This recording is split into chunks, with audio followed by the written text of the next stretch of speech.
السلام علیکم ورحمۃ اللہ وبرکاتہ۔ ایک قیمتی بات۔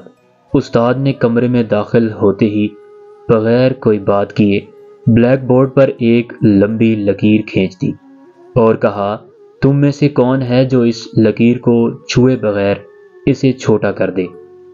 استاد کے سوال کا جواب کسی کے پاس بھی نہیں تھا۔ سوال ہی ایسا تھا۔ ساری کلاس سوچ میں پڑ گئی، کیونکہ استاد نے ایک ناممکن بات کہہ دی تھی۔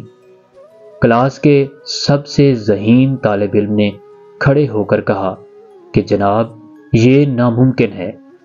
لکیر کو چھوٹا کرنے کے لیے اسے مٹانا پڑے گا، جو چھوئے بغیر ممکن نہیں ہو سکتا، اور آپ نے چھونے سے منع کیا ہے۔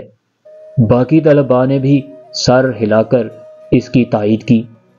استاد نے گہری نظروں سے طلباء کی طرف دیکھا اور کچھ کہے بغیر بلیک بورڈ پر اس لکیر کے متوازی لیکن اس سے بڑی ایک اور لکیر کھینچ دی، جس کے بعد سب نے دیکھ لیا کہ اب پہلی والی لکیر چھوٹی نظر آ رہی ہے۔ استاد نے اس لکیر کو چھوئے بغیر، اسے ہاتھ لگائے بغیر اسے چھوٹا کر دیا۔